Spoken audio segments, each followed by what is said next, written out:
Hello there. Where are we? I'm not sure how I'm going to start this.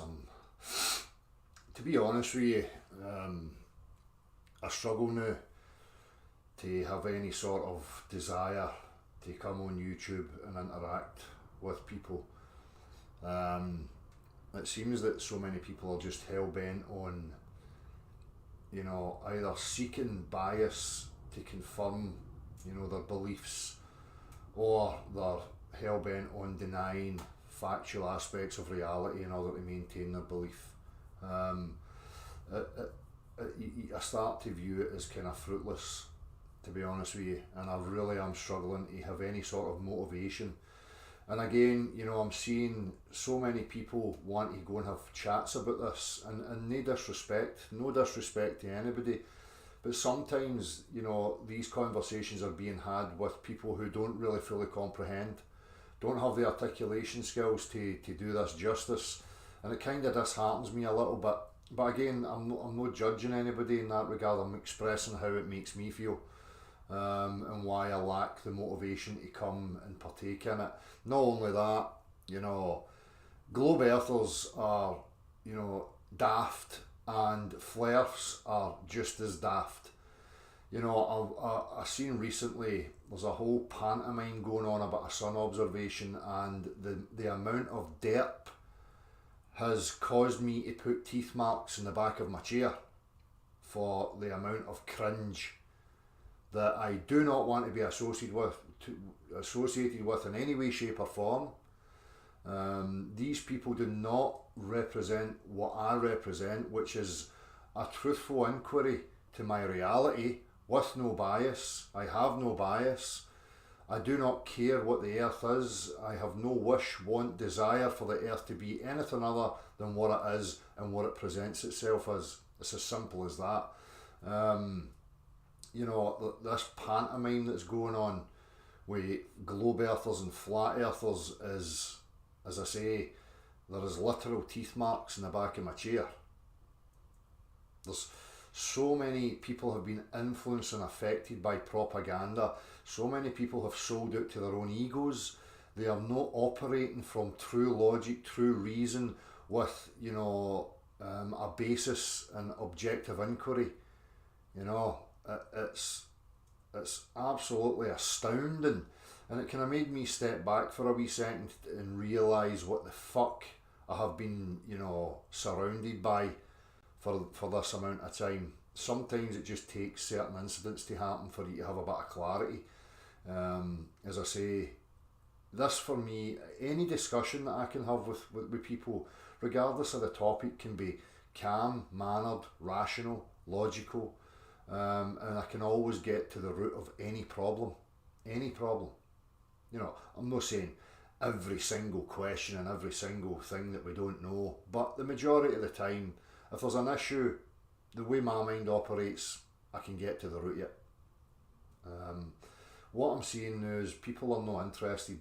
They're not on that same path that I'm on.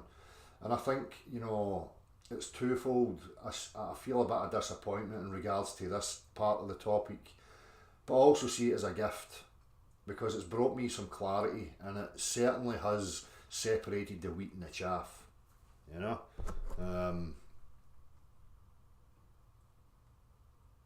Sorry.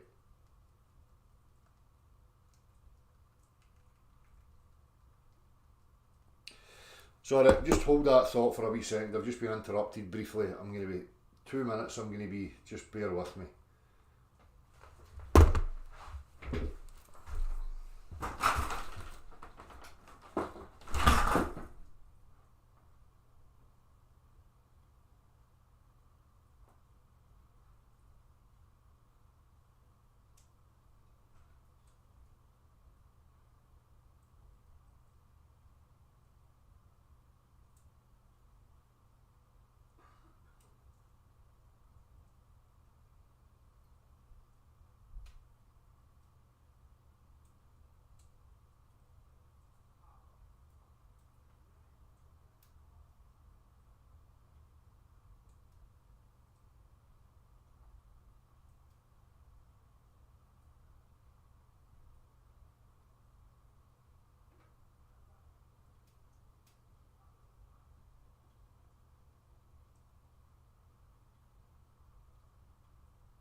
Sorry, just bear with me a wee second here.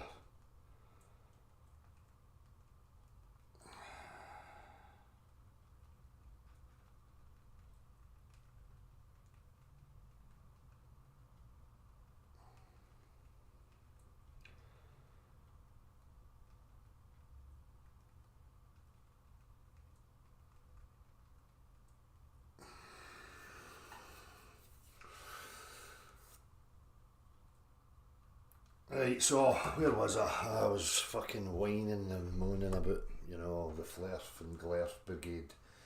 As I say, it's just there's not really any progress to be had there, and for me, I really want progress to happen. From the very off, I've been shouting for that, the ability to just have honest discourse. It's okay for people to have the beliefs and the claims that they have, but what does those beliefs and claims justice is when you have the ability to sit there and go through every aspect of your belief and your claim, uncovering your assumptions, what you're proposing, all the details of it, even the language we use, which I'll probably touch on a bit today, and always having that ability and that desire to, what I see too many times is people drawing from external sources. So say I want to sit here and talk about, gravity, the cause of the gradient and yada yada, and then I start using words like force or inertia, yada yada. The tendency that people have is to automatically, lend their attention to some authority figure, which is mainly the mainstream, their education, and then they'll start drawing from that and use the language that was given with, some comprehension of what they're talking about. Now, again, if I'm a Chinaman and you're a man from the West, you would understand then that there has to be a simplification of the language and that you have to come to some sort of base agreement on the noises, because people forget this. Language is merely a noise. It has no objective value whatsoever. It's no some, has a property out here in the objective world. They are noises that we create, through our voice cords or vocal cords, causing a vibration. That's what they are. They have no intrinsic property whatsoever. What gives them value is when human beings have an agreement upon the noise that's being made and what it refers to. Now, if I make a certain noise word that you have a different association to, then we're going to talk past each other. So, people don't stop when they're having these conversations and actually slow everything right down and start going through the nitty gritty details, because for me that's what has to happen. For me, that's the journey I took in my own mind. There's no point in me trying to be egotistical, trying to be right for the sake of being right, to sound interesting or smart or some other stature based egotistical, driven point. I had to think in my mind, look, what do I actually know? What is it I think I comprehend? What are these words that I'm using? What are they ascribed to? What are they trying to define and explain? And if you don't have that, then it's a fruitless endeavour. But the majority of people, even in the truth community, they do not partake in these things, which tells me a few things. First and foremost, they've never done that work internally. If they've never done the work internally, it's very difficult for them to come and sit and have a discussion with somebody like me. Because me, having done that work internally, when I enter into a discussion with somebody, I have to have these things established so that we've got a clear line of communication that we can always refer to. We can objectify it to a certain extent by having agreements on the noises that we're creating and what they're ascribed to, what we're trying to explain to each other. That's not happening. Look at the state of flat earthers and globe earthers. Flat earthers still have a hangover from globe earth, cult teachings. Flat earthers continually draw. Hello? Can you hear me? I'm on live. Hello?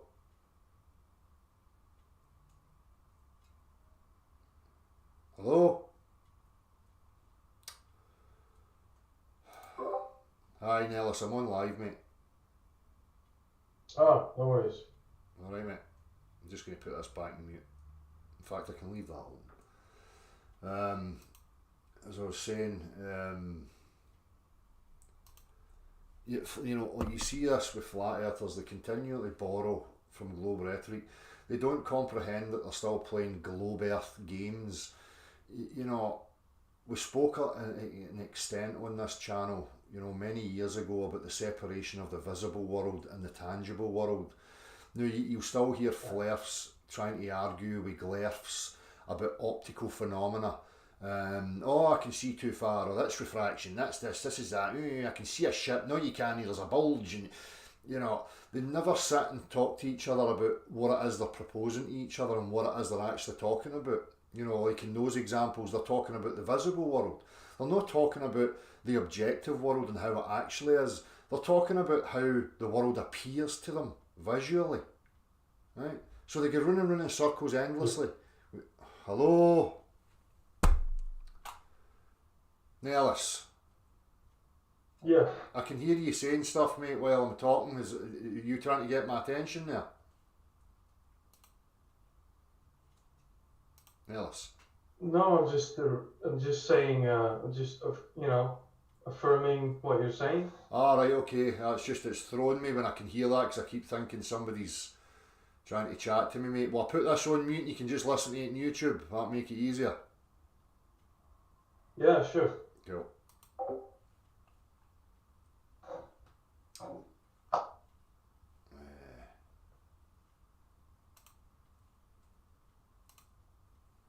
So you know, communication's a real problem.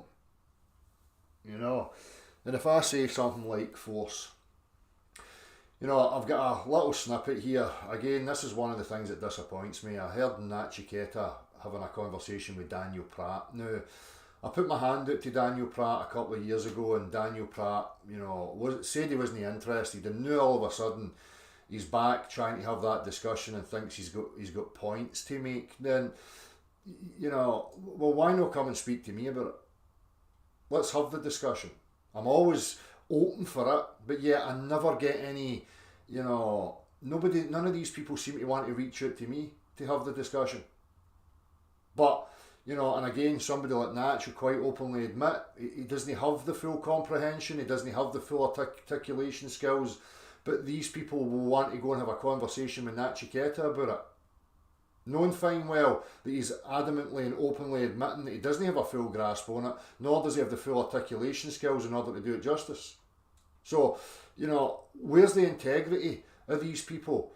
You know, if I walk into an engineering workshop and I want to find out some aspect of it, I don't go to the first year apprentice or the third year or the second year apprentice. No, I'm going to go to the man that's got the experience, the man, the foreman, and I'm going to have the discussion with him because he's going to know the ins and outs of the topic and he can enlighten me and we can have a rational discourse in that regard. But if I speak to a first year apprentice, I'm going to get bit parts and misrepresentations, not because the apprentice is being disingenuous, just because the apprentice doesn't have a full grasp yet. And the apprentice might be keen to show his worth and want to step up and be there as part of the team and represent the engineering workshop. But he's not really going to do it any justice. If I want to know the details of it, I'm going to go straight to the foreman. Now, again, I'm not suggesting I'm any sort of hierarchical authority in the matter, but, you know, being the one that brought it to the table, I think, you know, it would be better that you had the conversation with me because I do understand the rhetoric and I have done the work. So I can answer questions, I can highlight your assumptions, we can get to the nitty gritty of it. But again, this seems to be the problem. Too many people don't want to take that responsibility through fear of being wrong. That's the only reason. Now, you have to ask yourself, why does somebody professing they're a truther fear being wrong? Look at the state of the flairths recently, who made statements, who attacked me, you know, for stating things like, why are you representing the earth as some cartoon image of a circle with a dome on it. Now, I was attacked by a lot of these people who made arguments to me that, well, it's just an image to try and give people, because if you're taking the globe away, you must have something to give them. No. That's faulty logic, faulty reasoning again. Falsification is independent of replacement. You don't give somebody any old answer or any old depiction when you're dismantling the one that they believe in, because you're just replacing some faulty belief with another faulty belief. Now, many of these flat earthers made statements about this circular EAE map, which is a navigational map, it's a navigational tool, it's not an actual map, but they don't comprehend that. Anyhow, I shall not digress into that at this moment in time. Right? But many of them have made the statements that that's their earth, their flat earth, and that, it's a dome with a circling sun. Many of them, and many prominent people who knew, are starting to do mental gymnastics, somersaulting, contorting themselves, showing themselves to be an absolute embarrassment, because they are egotistical and they fear being wrong, because all they give a fuck about is public perception, because the majority of these people are narcissistic in nature. They're not here and invested in objective inquiry. They're here to be a somebody. They've deluded themselves into thinking that there's some sort of messiah or saviour or some higher authority over others, some superior intellect that's coming to save the world. And you can see that in their walk, the disingenuous behaviour of these narcissistic types of people, who, I guarantee you, have only ever been here to serve themselves. It's alright, as I've made the statements, I'm serving myself. It's in my best interests that more people cotton onto the truth, right? But I'm never going to sell out to my own ego in that pursuit. I'm never going to delude myself into thinking I'm far superior or I'm here to save the world. All that stuff is the workings of the fearful, insecure mind. Again, I don't need groups of people for me to comprehend my reality. I trust in my own ability. I trust in my own capabilities, my own senses to discern the reality out there. I don't need validation from groups. But in order to achieve further exploration of this realm, my attitude was that it would be beneficial for the numbers to increase. Now, I had that laid out in my mind as a process of how I operate and tried to project that onto the world. Again, my own affairs, my own problem, my own expectations. But I've got to have a starting point. So, when I started that process, that's what I expected. I expected truthers, flairfs, even glerfs who profess they're scientific and they're logical and rational. I expected an open line of discourse to be achieved. Well, now over a decade down the line, and that's still not been achieved, which tells you something. Both globe earthers and flat earthers, the majority of them, are just cult fanatics. They're only interested in, vilifying each other in order to give their own position credence, in order to justify their own position to themselves. Because if there's an opposer to each other, that gives them validation that they must be on the right path, or some other psycho nonsense. None of them are on the right path. The correct path is about understanding language, understanding logic, and how it proceeds. Okay? Now, there's integers that you have to go through nice and slowly and break apart bit by bit. The majority of people have been born into a cult. They've taken language on, they've taken faulty assumptions on board, they've created relationships with language in certain scenarios, words, events, whatever it may be. And they don't have a full grasp on the origins of these things and what it is they're regurgitating and repeating. So, if they've never done that work, now you think they've done the work all of a sudden because they become flairfs. And somehow the globe earthers have done that work who can now battle the flairfs. No, that's not what's happening. That's not what's happening. You've got a bunch of uninformed, incredulous bum sniffers, trying to tear strips off each other to score points and milk the super chats, perpetuating the circus and the pantomime to their own ends because they're serving themselves. Now you can see that, and you can see the fruits of them when they're pinpointed on claims that they've made. Now they're wriggling. And all these other flares that have contributed, who still go and prop these channels up, are a part of the problem also. And I see them. So I'm glad that this Antarctic observation thing happened, because it brought real clarity to me about who's who. Now, anybody else that's smart, it would have done the same for you.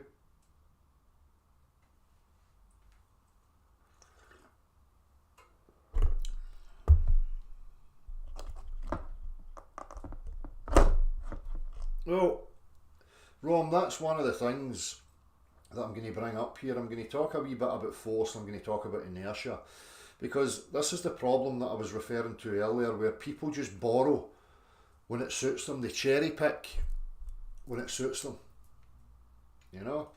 And now, I listened to Daniel Pratt. I may play it. You know, again, I'm not really interested in Daniel Pratt or anybody. It's not specifically about Daniel Pratt. It's about utilising this as an opportunity to highlight certain things and the behaviours that people partake in, maybe without even realising it. So inertia. Now, you know, just like you said, what about people who it just is, things fall down because that's the way things go.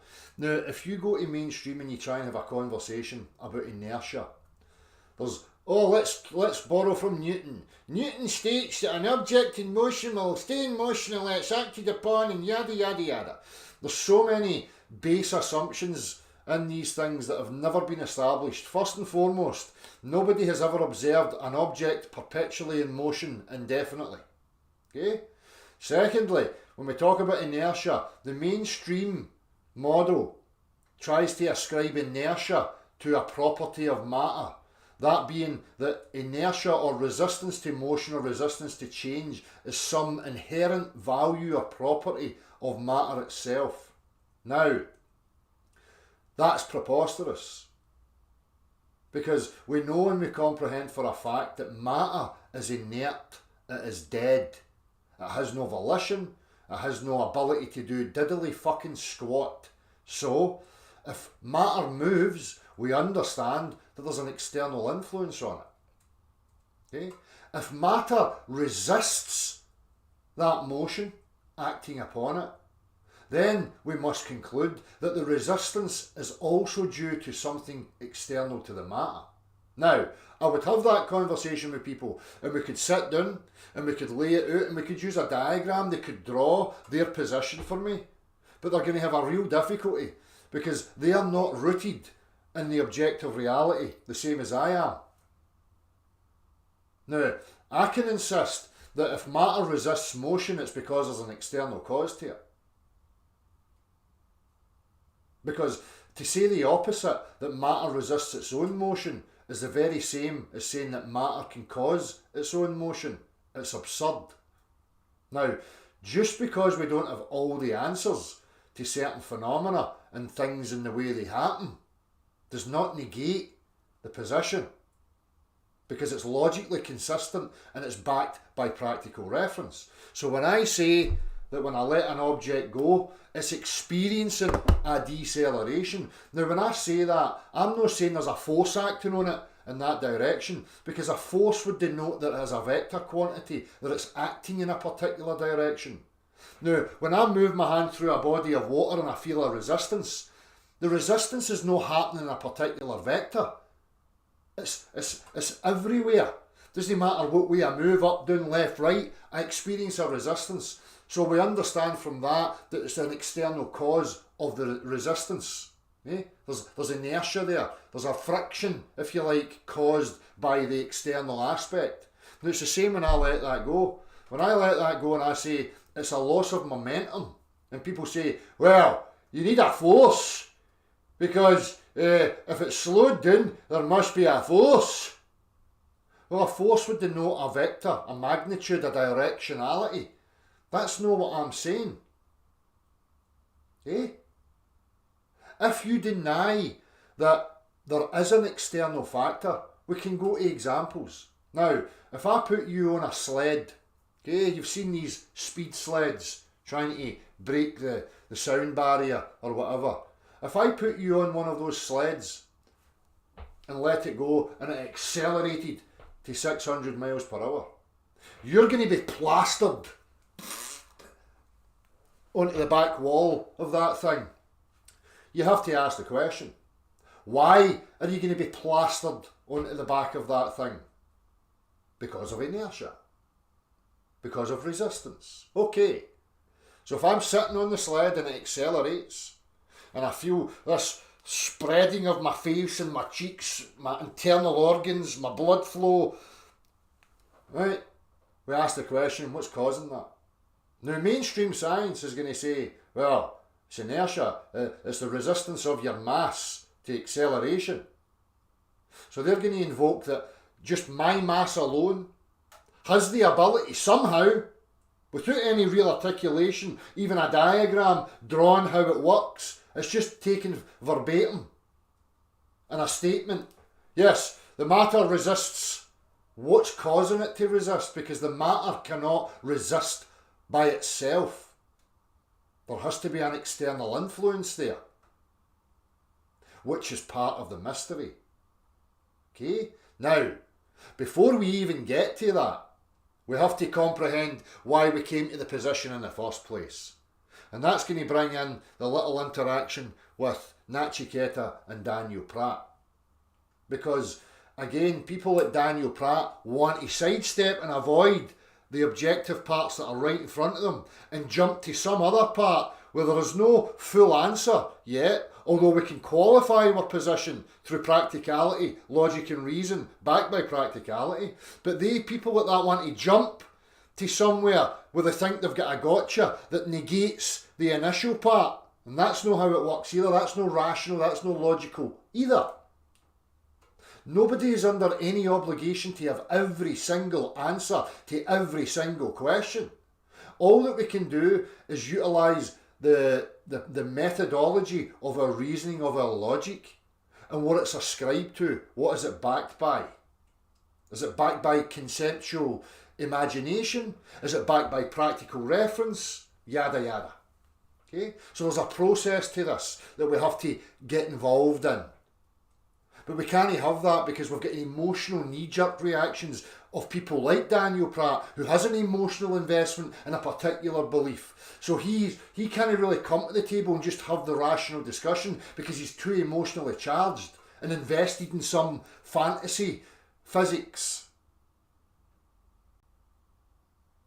But I'm always open to it. Daniel, anybody else, you want to have that discussion, by all means, let's have the discussion. But don't be scared and don't get annoyed when your reasoning has been put on the table and deciphered for us all to have a look at. If you do have a problem with that, then you should be looking inward about why you're trying to protect some bias. Why are you so insecure? And you're going to see a bit of that insecurity, the bias and the avoidance. Just as I say, something's presented right in front of him and he sidesteps it and jumps to some other aspect. Okay? So, we should understand by now that if you're going to borrow from mainstream, objects and vacuums, perpetual motion, and these sort of axioms that you've never witnessed in your life, then we're going to have a problem. If you're going to come from mainstream and start trying to assert to me that inertia is caused by matter itself, we're going to have an issue. And we're going to have an issue, which is probably why a lot of these people don't want to come here and have a discussion with me, because they're being disingenuous. Well, they point the finger at me and try and say I'm being disingenuous. I'm not being disingenuous. I can logically and rationally walk you through the steps of my position. And what's going to happen is their position is going to be highlighted to be disingenuous.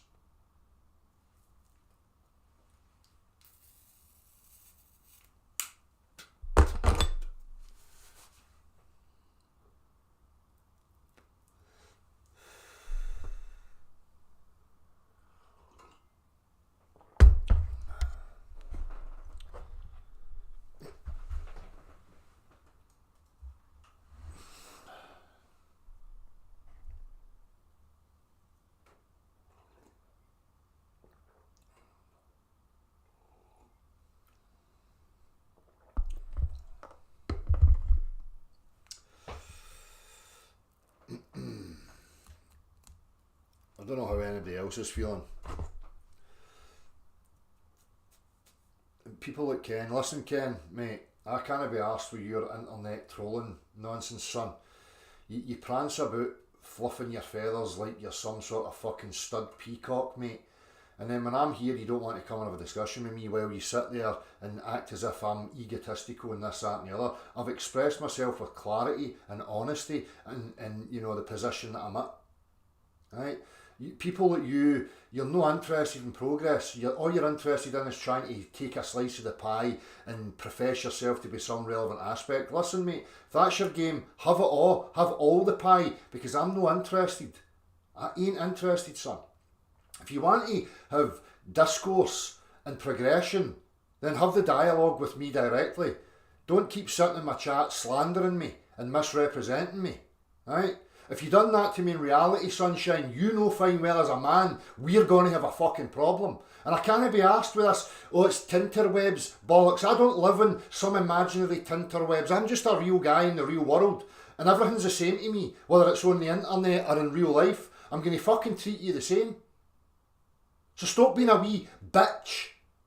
People like you are nothing but little fucking sweetie mouth bitches that are no here for progression. You're here to try and inflate your own fucking ego because you're insecure. And I see right through you, son. You're not a man. You're a pipsqueak to me. Step up to the mark. Same as the rest of you, all languishing in the fucking dark, running about looking for low-hanging fruit. All you're doing is showing me how weak you are. And I see it. You can impress anybody else all you like. I don't give a fuck about anybody else. It's between me and you as individuals. And me and you know the reality. So, wind your neck in, wee man. Step up. You've had ample opportunity to come and have a discussion with me. So who's the egotist? Who's the weakling? Who's the liar? No fucking me, son. If you keep spewing nonsense about me in my chat box, I'll just wipe you away. I don't give a fuck, you're irrelevant. Stop acting like a little fucking spoilt child in the modern era. What age are you? Huh? I guarantee you still come from a time where a man was a fucking man. Now you know fine well that behaviour is going to get you a fucking slap right in the mouth, son. A bitch slap, because that's what it takes for people like you. A little fucking slap back into line. Because you're not a man. You're not going to give me anything back. I know you. I've seen a million men like you. I've met them all. You're no impressing me, sunshine. You can try and impress chat boxes and faceless people that you don't even know online. I guarantee if you met me in reality, you wouldn't fucking behave like that, wee man. Guarantee it.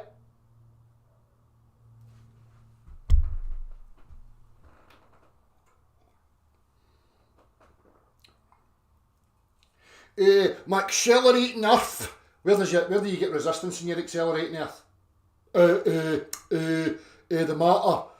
Read mainstream physics. Alright, okay, let's read mainstream physics. So, matter has its own resistance. Alright, brilliant. Well done, Ken. Fucking imbecile. Imbecile.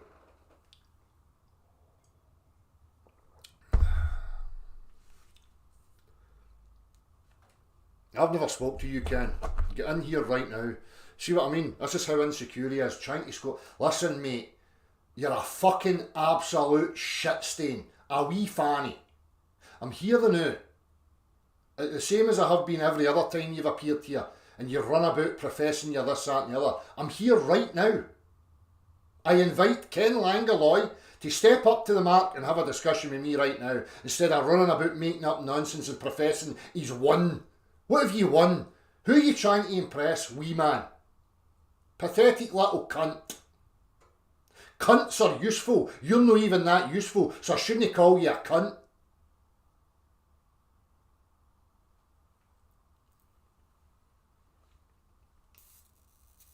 I'm just going to ignore bum sniffer Ken. If I see any more lies, misrepresentations, I'm just going to wipe them away. That goes for everybody else, because I ain't interested. Fact of the matter is, there's a vector acting in that direction. The rest of it can be discussed and explored. That's it. That's the honest position. That's the truth of the matter. The rest of it's just people trying to cause division and separate people up into camps.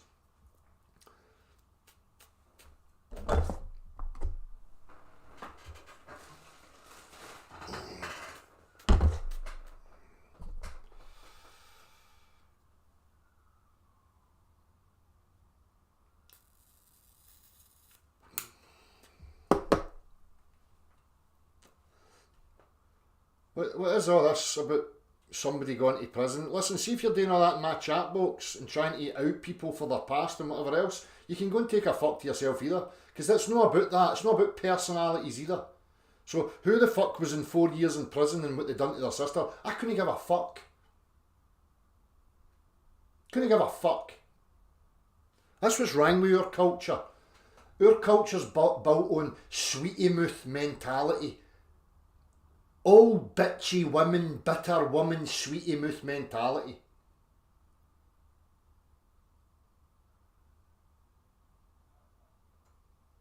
I like the Japanese and their culture, where they're gentlemanly and mannered.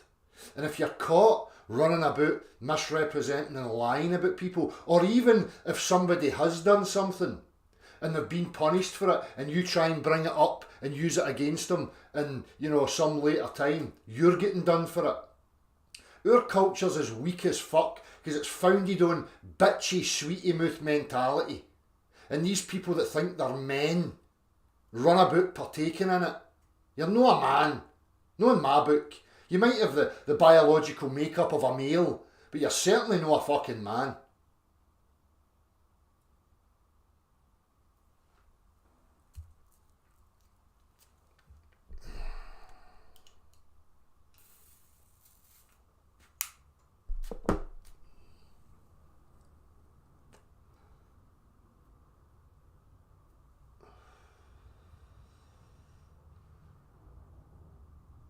Now, do you think there could be ancient civilisations we don't know about?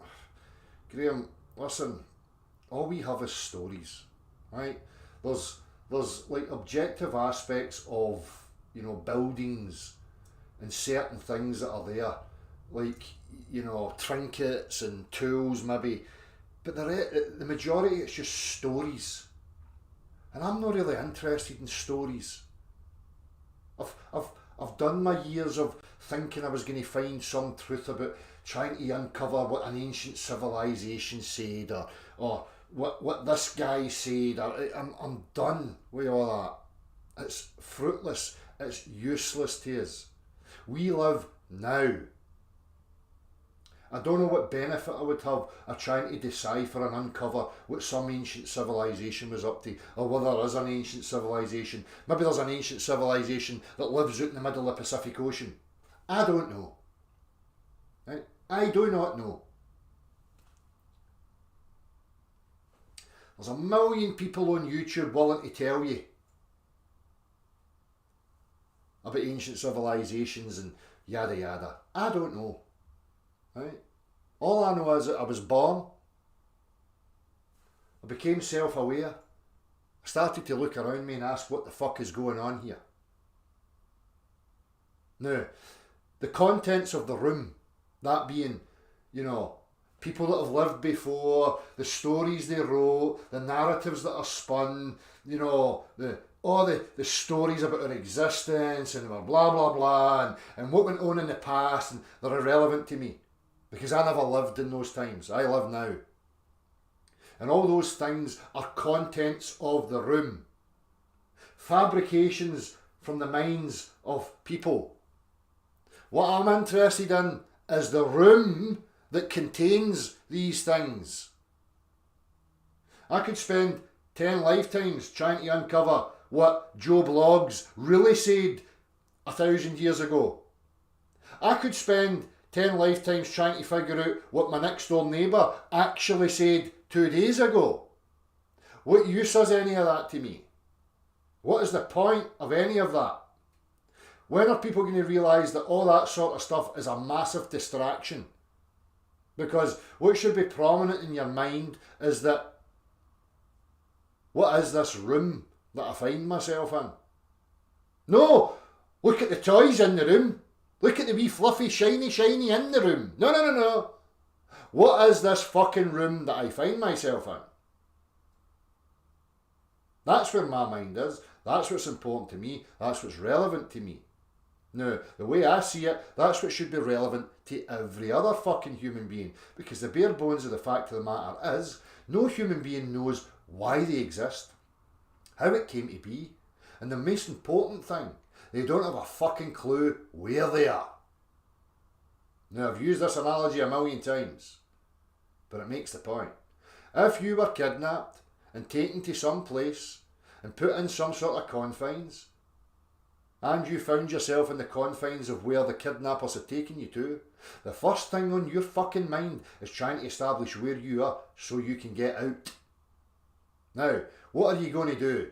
Are you going to listen to the other captives who are telling you stories about the captives that have been here for 1,000 years and all the fabrications that they came up with and their cultural, practices and their buildings and their art and whatever else? Or are you going to ignore them all and say, that's lovely stories. That's lovely stories. But I need to find where the confines of this place actually are so that I can see if there's a way out or what else is there and whatever, so I can get a full grasp on my bearings here before I start delving into what the captives have created and fabricated.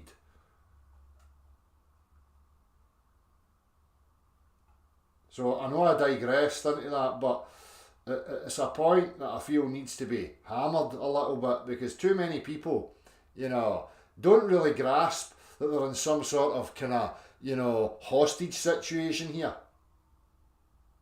They've got some sort of Stockholm syndrome where, they're not really consciously, at the point of I'm in a situation of hostage here. They're like, oh, well, I kind of accept my confines and I'm quite happy to just sit here and delve into my own subjective depth and my own aspirations to be a somebody and chat shite about, how windswept and interesting I am because I can regurgitate what the ancient Mayans said and I can look at this and say, oh, there was a big flood and look at the windows all half submerged and this... Not interested. Could not give a flying fuck.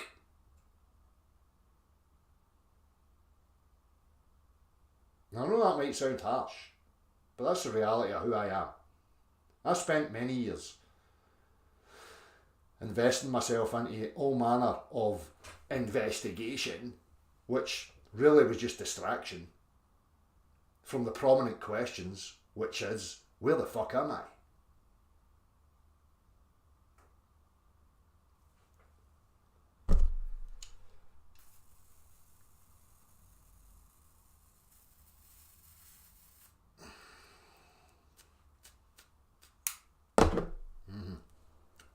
Exactly, Budgie Burger. Lovely stories keep you in a mental prison or in prison. As it's a mental prison, and that's the trap.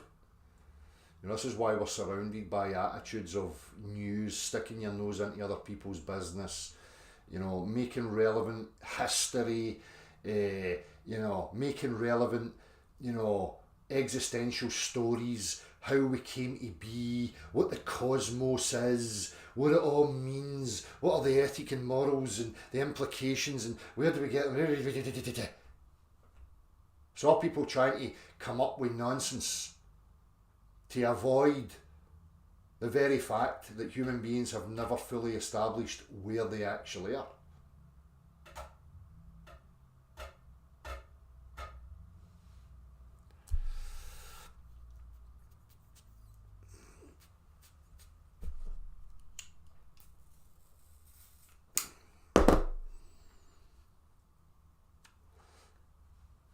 Since Ken's too chicken shit and he keeps saying he's got these questions that have not been answered, right Ken, the stage is yours. My attention's on the chat, put your questions on it. And then we all know that Ken's a liar, because Ken's been addressed numerous times, but we'll give him one more chance. Ken, Put your points that you say have been ignored, and I'll address them right now, so that everybody can see how much you're a fucking liar you are. Hurry up.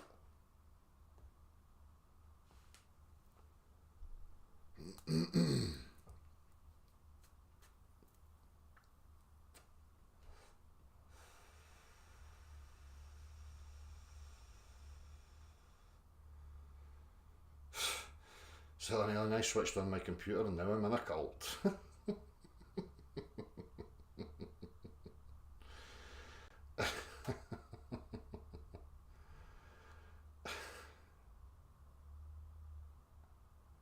Well, you say they can take your lives, but they can never take your freedom.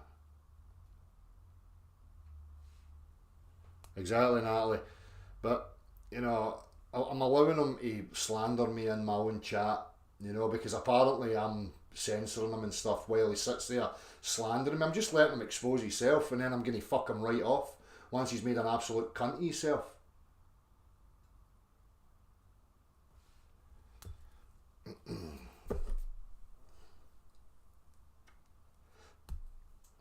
And PK and all these other fucking bum sniffers, all these little weak-minded fuckwits, all running about, sneaking about the place, trying to undermine and distract and cause division. I can see them. They're as clear as day to me.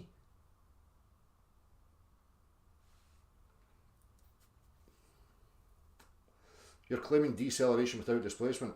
Yes, Ken. Am I claiming there's a force acting? That being something with a magnitude and a direction. This is what I was talking about earlier, why people like Ken don't step up to the mark. Because he wants to put words in your mouth and no account for what he's talking about. Right? There is a deceleration. Because when I let that go, there's a change. It doesn't stay relative in its position to me. So there is a change. Now, I'm not claiming there's a force acting in a direction. That's not what I'm claiming. Ken's been told this a million times. And people like Ken don't want to have the discussion of inertia. Because if you ask people like Ken will say, read mainstream physics. Now, mainstream physics, as I said to you, asserts that inertia or resistance to motion is a property of matter and not an external influence. So we can't get any clarity and further investigation because, again, I don't know what's causing any of that stuff. I don't know. I've openly admitted that. It's an investigation and it's a mystery. Right? But, you know, we have to come to an agreement on what position we're taking. My position is that, you know, inertia, resistance to motion, is an external factor. Now, I have not established what that actually is yet. I have not gained access to that yet.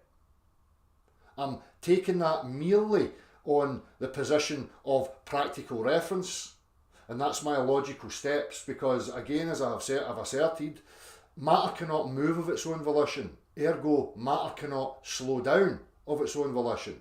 If matter moves, accelerates or slows down, there's an external factor at play. Simple.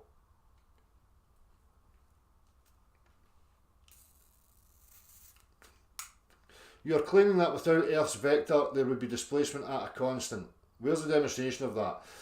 Well, Ken, if I move something up at a constant, I get a constant weight, I get a constant displacement, and I get a constant rate of buoyancy.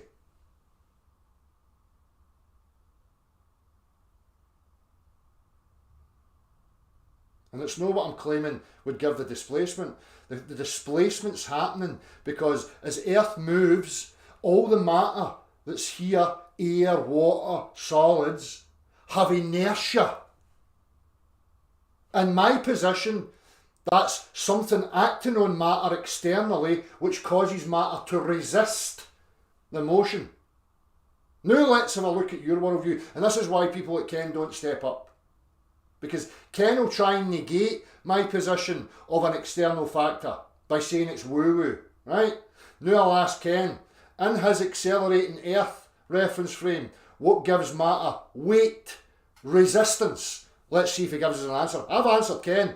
Let's see what Ken's answer is. In your accelerating reference frame Earth, What gives matter resistance in order to give you a pressure gradient and weight?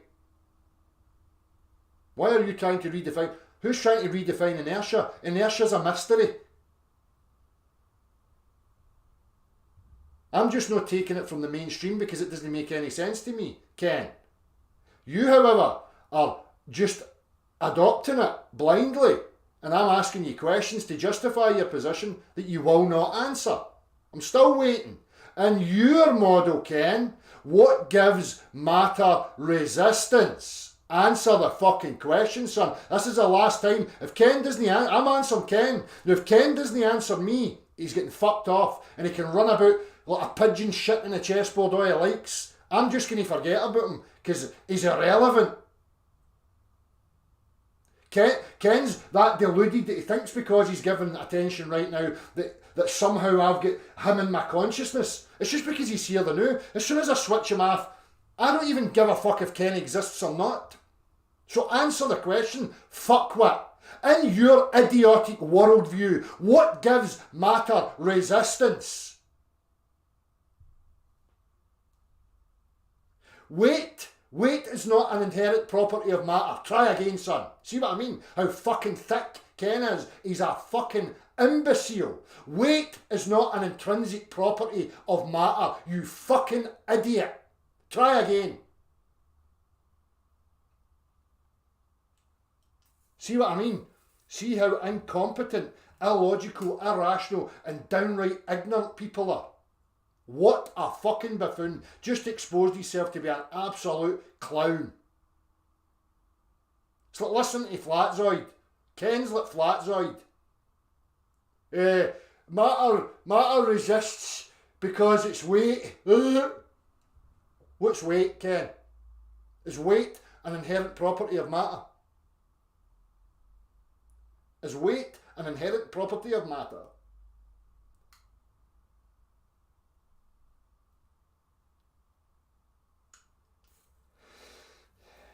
Dear oh fucking dear. Dear oh fucking dear.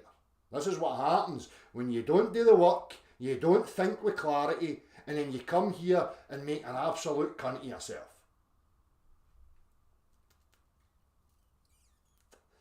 Weight is resistance to acceleration. What's causing the resistance, Ken? What's causing the resistance? You only get weight of matter because it's resisting. Now, what's causing the resistance?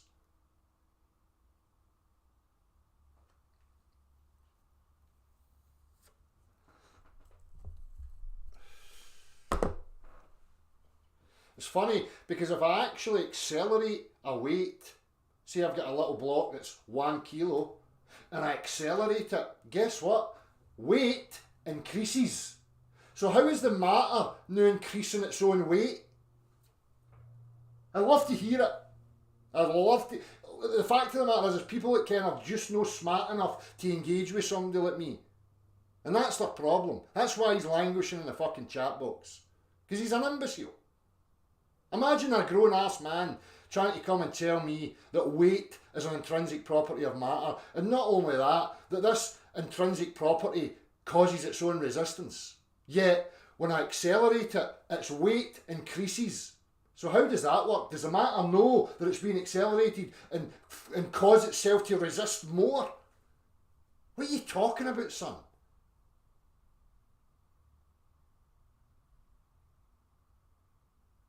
If my position was true, fighter pilots would die at 1G.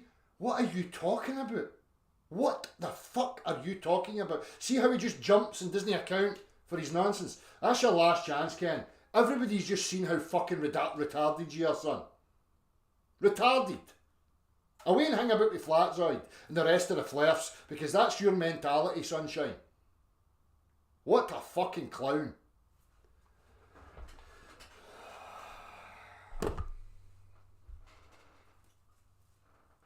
The fact of the matter is these people that keep asserting the earth would have to constantly accelerate, right? I'm going to tell you their position, right? They don't comprehend that what they're talking about is that at the root of reality there's a vacuum. Now, if I lend them that at the root of reality there is a vacuum, right? then that's what would happen. You would enter into mental gymnastics and start asserting that matter has weight internally, that matter has resistance internally, right? Because that's what you would need. The fact of the matter is that in a true vacuum, matter would have no way to resist. If there was no surrounding medium whatsoever, and all there was just matter, and you accelerated it, you could accelerate it to 1,000,000 miles an hour from zero, and it would never resist. You would never get a reading of weight. Nor, as you accelerated it, would it increase. Now, what happens here in the upward vector? Now, if I've got two side by sides, right, and I move one at a steady rate, right, what happens is you get a steady pressure, you get a steady reading of weight, a steady resistance. Now, if I take another one with a 1 kilogram weight and I constantly accelerate it up the way, I get a constant increase in weight. That's the facts. That is the reality of the situation. But people like this want you to think about their mental gymnastics. No, it's constantly accelerating, but weight doesn't increase. It's so disjointed and there's not even any comprehension in it. You can't even get a conversation in them.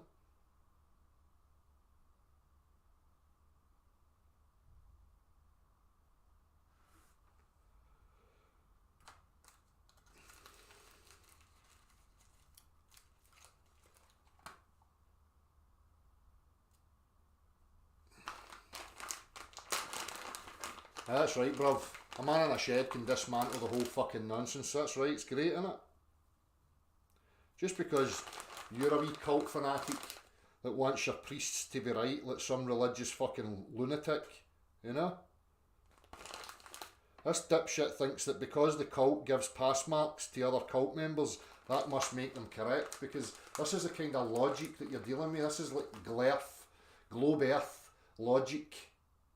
Yeah, well, the authority said so, and the authority gives the pass marks. So because the authorities gave the high pass marks, that must mean that the content is correct.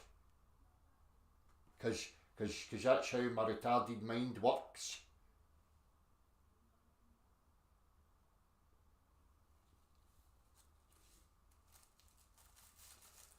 Well, Ken, you know, you're on the brink of being banned here because you don't display any integrity or intellectual honesty, sunshine.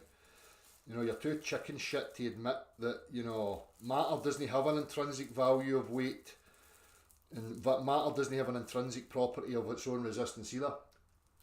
You're going to have to start again, sunshine, because it's logically inconsistent and practically flawed. As I say, all you need to do is go like that with a set weight, 1 kilogram here, 1 kilogram here, have one move up at a steady rate, and it will remain 1 kilogram. There'll be an initial increase in its weight as it starts moving. Once it reaches a constant, it will stay at a constant weight. Then you get the other one and you accelerate it up at an ever increasing velocity, and you're going to see that the 1 kilogram weight is going to increase in its weight because the resistance is proportional to the acceleration, because there's an external factor at play that the mainstream call gravity, that the mainstream call space-time, that some people call ether, right? But as I say, that's logically consistent to have that position. Having a position of no thing at the root of reality, that's no logically consistent. No thing doesn't precede something. It's retarded. And anybody that's trying to tell you anything like that is a fucking moron.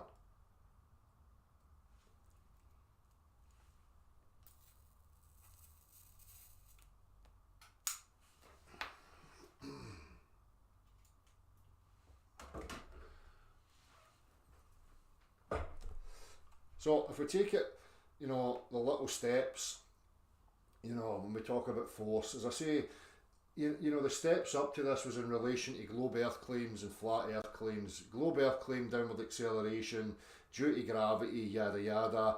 Flat earthers were claiming no, relative density disequilibrium, electrostatics and all this other fucking stuff. So I set out, me being me, to question these things and see if they be so. and establish that that's not the case. There is no downwards acceleration. It doesn't exist. There only is a vector acting in that direction. That's the true force. Now, when I say force, I'm talking about something acting in a particular direction. So that direction is the force of the earth pushing on us in that direction. Okay? It's as simple as that. Now, the practical tests can take you to that, where you can uncover it and witness it for yourself. You know, as I'll show in a little minute, Daniel Pratt was shown a vessel of water with a ping pong ball attached to a slinky, and the ping pong ball stretches the slinky because there's an buoyant effect there, which is the water, the pressure of the water being pushed in a particular direction shows you the direction of the buoyant effect. Then when it's released into free fall, the spring compresses to the middle, pulls the buoyant object to the middle of the water, and buoyancy is no longer present. You can witness these things for yourself. Now, you can qualify your position by causing an acceleration in any other direction and recreating and reorientating that pressure gradient, that vector, right? Because force is active. Force is something that's moving in a particular direction. Now, matter will correlate to the direction of that force. So we can see that in gradients, pressure gradients, density gradients, that when force acts in a particular direction, the pressure and density gradient will align the direction that the force is going in. Everybody can witness that. Release it into free fall, you can see immediately that the force acting in that direction is no longer affecting the bodies, and that separation is no longer there. Now, somebody who's honest, as soon as they see that vessel released into free fall and the spring compressed to the middle, straight away they should be saying to themselves, where did buoyancy go?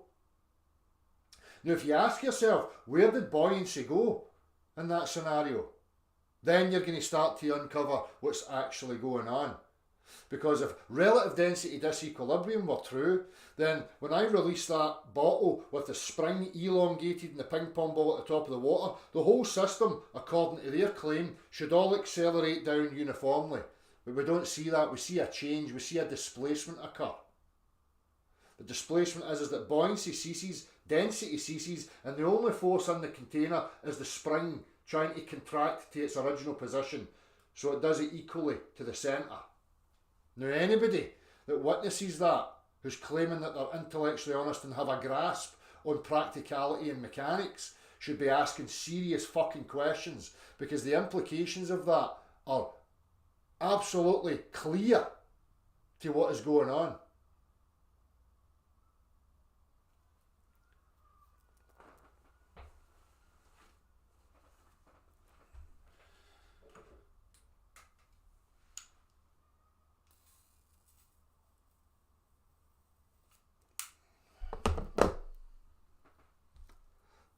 Fires went out, I know, it's warm enough now. The temperature's actually risen here, so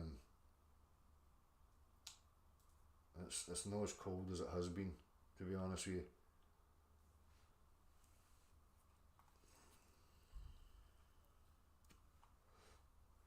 See, Ken, you're doing it again, son, acting like people are sycophants. You've been here, you've not been banned, you've done nothing but slander me continuously and tell lies about me, and you're still here. So what are you talking about, son? I swear to God, Ken, see if I get a hold of you in real life, son, I'm going to boot the fucking living shit right out you, wee man. I'm telling you that for a fact. If you're ever in my presence, I don't give a fuck if you apologise, I'm going to bitch slap you for it, to make sure you know your place, son. You've been given free rein here, while you sit there and act like cult sycophants. You're not a sycophant, you're an illogical, irrational, fucking sweetie mouth bitch wife. But I'm still allowing you to display yourself in there, because that's who I am. But you're going to irritate me to a point, like a little fly constantly landing on me until I squash you, son, and then forget that you ever existed. So have your moment in the sun. Everybody that's relevant knows you're a liar. You can convince idiots, but that's your level, Ken. You take satisfaction out of idiots, incredulous, ignorant people believing you. That again gives me a measure of the man. Carry on, son. I'm still here. Still inviting you. Oh, lo and behold, Ken's nowhere to be seen.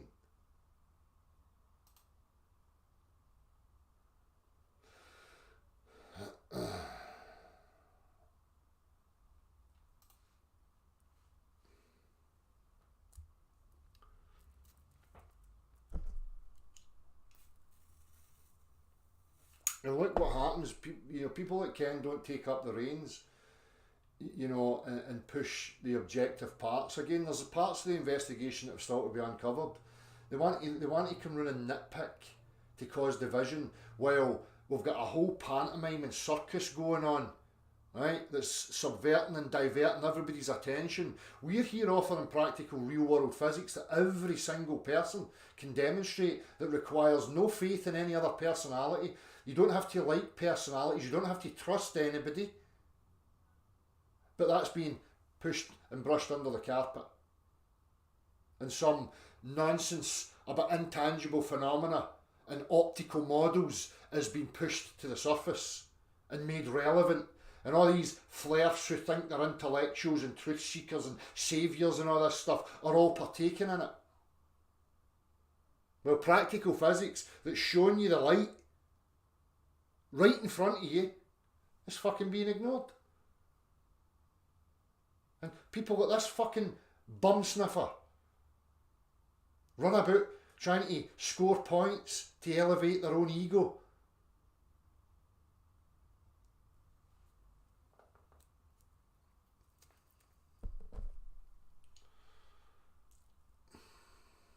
Oh, shut up, Ken.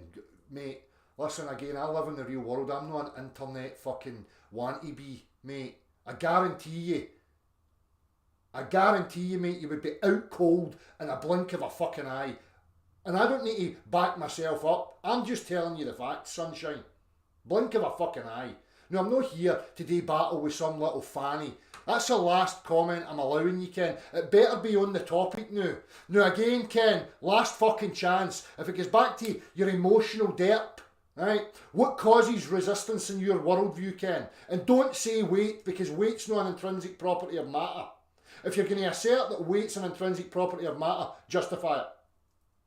Hurry up.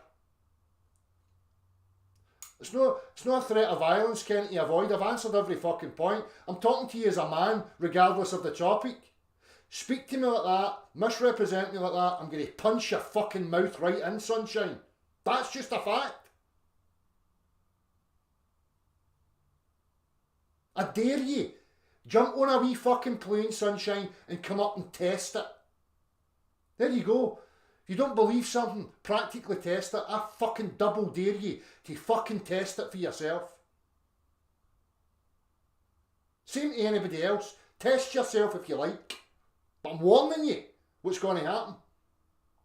So I don't fuck about, I don't roll about in the grin like some wee fucking boy. No. Nullify the threat in an instant is my attitude. Always has been, always will be. Ken is a fucking nothing. Same as the majority of men these days, they're nothing. I'm not trying to assert myself as anything. I'm just telling you the fact. So let's move off of Ken's emotional nonsense and his sweetie mouth pish and see if we get a cohesive response. Ken has stated that in his stupid, idiotic worldview, matter's weight, which is not a property of the matter, causes its own resistance. So let's try and unravel that, shall we? Let's see if we can get anything cohesive out there.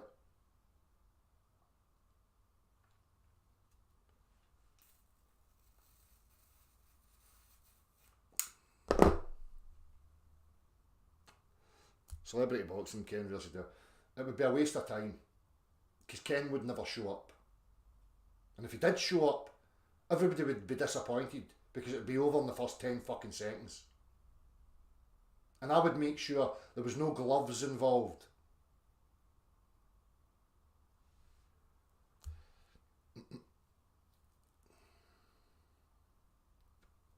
It is selling early and it's spineless. And again, I'm not an act. I'm not like people like this, that act. Right? This isn't an act. This is just who I am.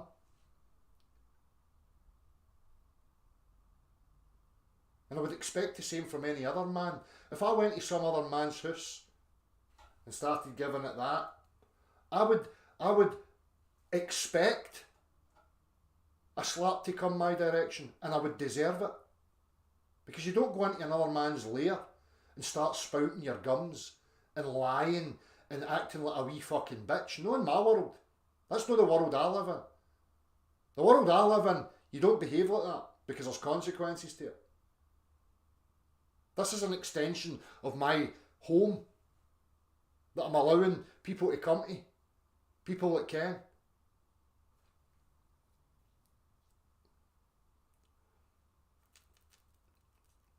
What causes matters resistance, Ken? You did say it was weight, now you're backtracking. So again, I'll ask you, I said weight is resistance to acceleration. What causes the resistance, Ken? That's a bit you're ignoring. Last chance, mate, I'm guarantee you, if it's not a response to what causes the resistance, I'm going to mute you, ban you for the channel. What causes resistance in order to achieve weight, Ken?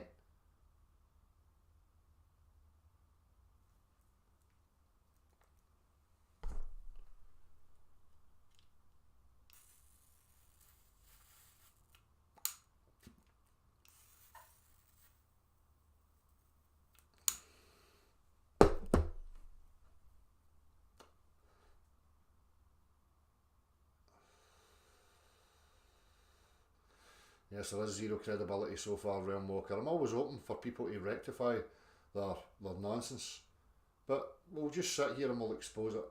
So we're waiting for a response. So far, weight is matter's resistance to acceleration, when the question is, what's causing the resistance? So we know weight's non-intrinsic property of matter, right? So if matter's resisting motion, what's causing the resistance? Because it's no weight. We achieve weight by there being resistance. Now the question is, what causes the resistance? So let's see what we get. It's very, very simple. I know I get animated, and the man comes out in me sometimes with certain things, but hey ho, let's just go back to being totally rational, totally logical, and let's strip them apart. Let's see. I've been waiting patiently for years for you to understand upward. My patience has run out, and I remind you again, right, now he's running away. Now he's running away. This is a man that has no answer. This is a disingenuous man. So very, very simple question. Weight is matter's resistance to acceleration. Okay, we all agree so far. Now the question comes, what causes that resistance in order to achieve weight? What do we get? I've been waiting patiently for years and stuffs and things and bits. It's more emotional nonsense. No response. None. Because Ken's avoiding it.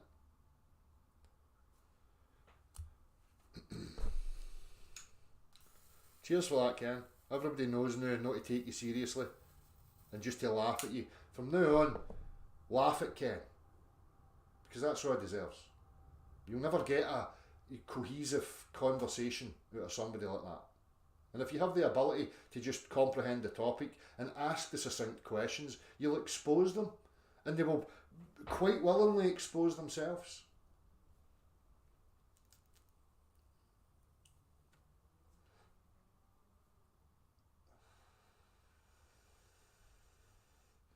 Run, Forrest, run. Exactly. Spiralling, yes.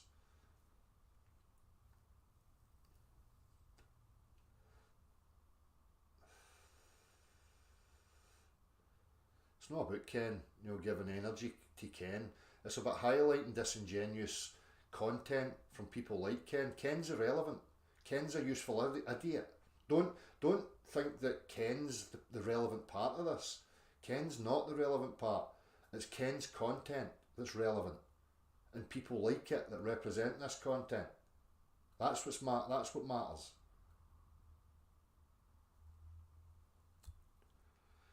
Still no get a response. It's noted. Weight is a result of matter's resistance to acceleration. We all agree? What causes resistance in order to achieve weight? No answer. None.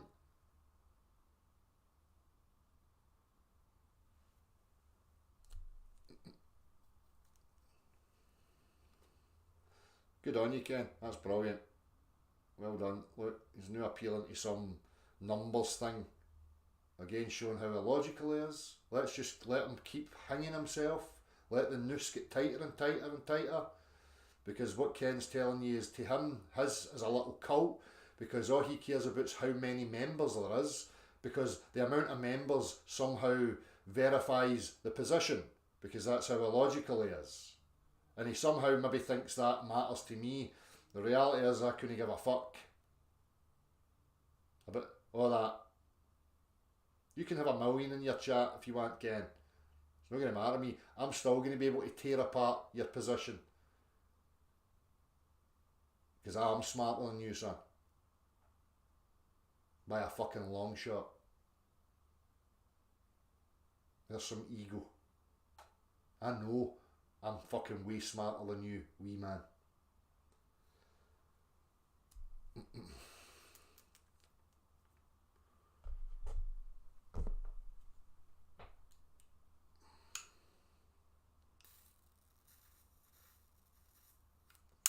Anyhow,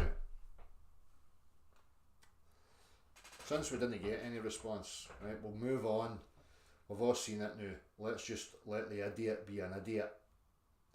So, I was going to play this thing from, I don't think it's that long, from Nachiketa and Daniel Pratt, so let's just go through it.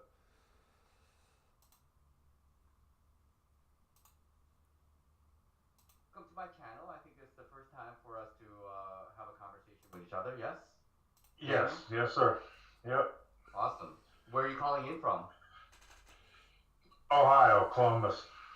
Okay. It must be cold over there. That's freezing, yeah. So you're relegated to the car, your family has booted you out and said don't talk about flat earth stuff in the house? Or Your most strong points about that prove the Earth is rising. Or the upward vector, however you want to term it. Yeah, so we have to go back to like the basic physics and how things are actually operating on the Earth. Okay, so we have an accelerometer. That's what I would start with the simplest. See, this is what I'm talking about. If we're going to have these discussions with people, we have to try and talk about things like the language we're using, like words like force. So you would start, for me, you would start there. You know, what is force? And how we're defining it to each other so that we've got a clear comprehension.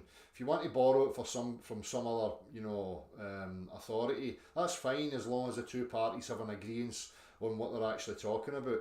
So force would be a motion of matter in a particular direction, a vector.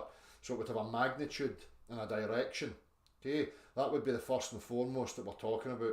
Force is matter in motion that acts on other matter, causing a knock-on effect. Right? It's as simple as that. There only is leverage, there only is pressure in reality, pressure mediation, whatever you want to call it. That being that there's a leverage of one thing moving, causing a knock-on effect and moving other things. That's a simple way to put it into language. It's very, very simple in reality also. You know, force is, you know, you can look at the mathematical description, F equals ma. The word force is just a word to try and explain and describe the motion of matter, right? There is no force that, you know, is an isolated thing in itself. There's no entity called force. Force is just a word that's to denote the motion of matter. If matter moves, it had a cause. Now that cause will be something else that moved. And that's the facts, that's the reality.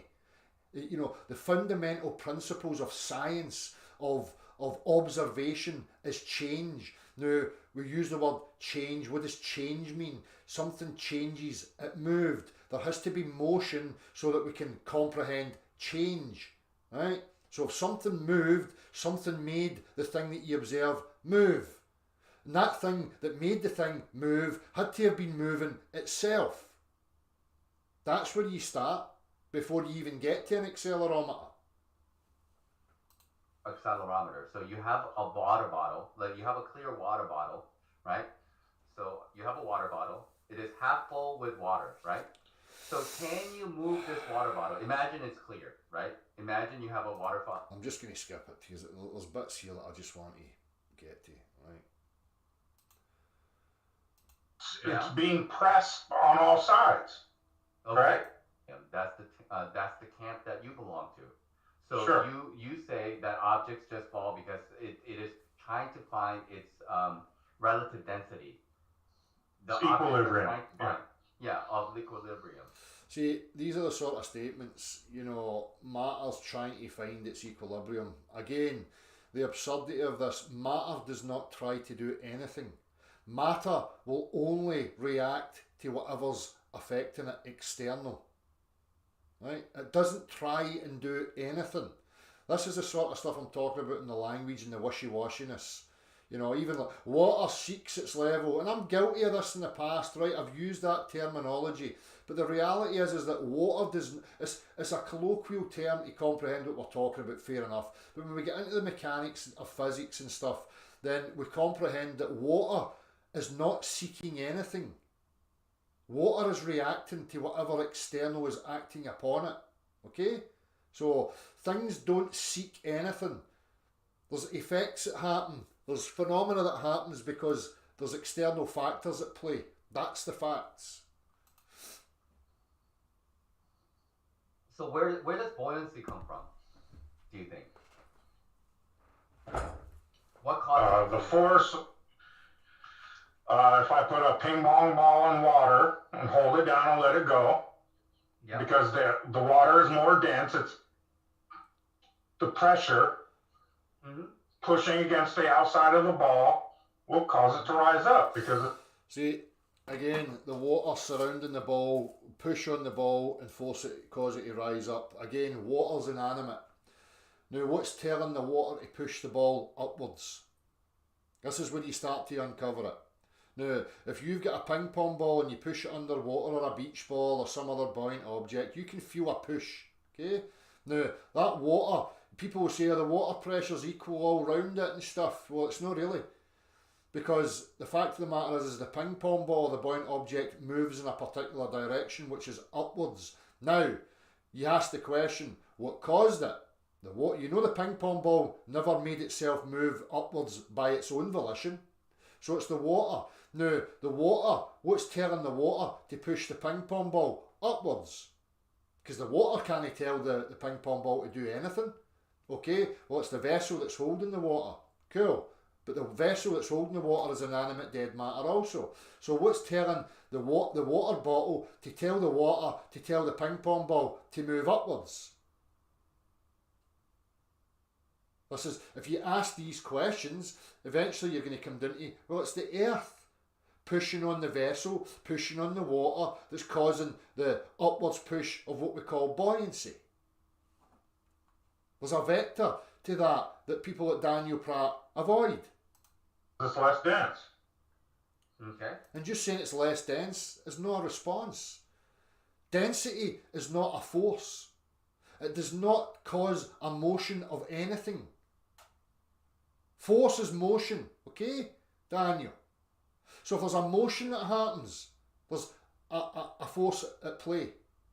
Density is not a force because there's no motion in density. Density is a description of matter, the volume, you know, whatever conceptual way you're going to explain it.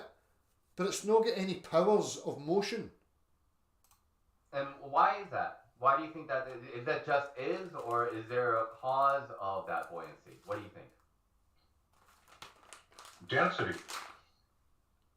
Yeah, but The density of the mass of the water is higher than the mass of the air inside the ball.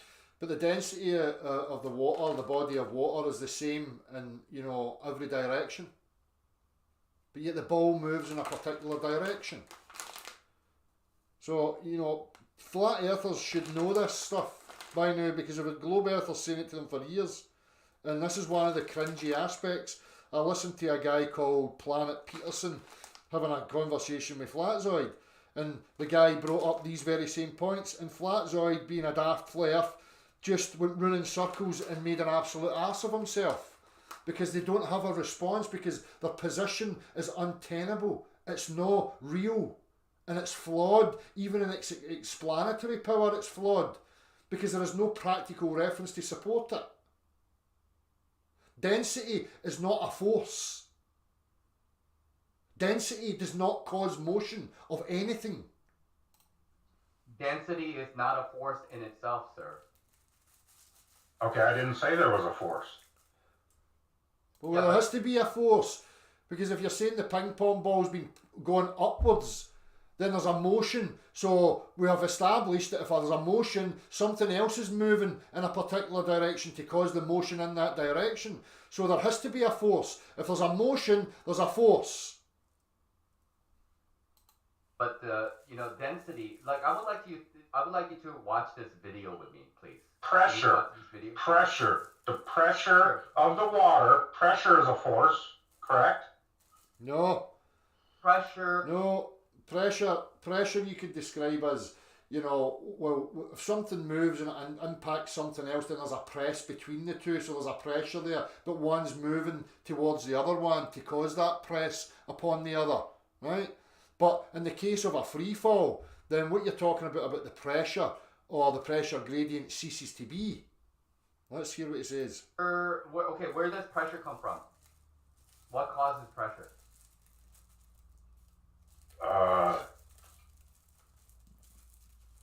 Force. Okay. Yes. Where And force. does that force come from? Well, that's kind of a loaded question. How? Where does force come from? If I have What? Okay. if a ping pong ball is surrounded by water, it's being pressed on all sides. Okay, Right. but what? Yes. Okay, Daniel. So the ping pong ball in the water is being pressed on all sides, but yet it moves upwards.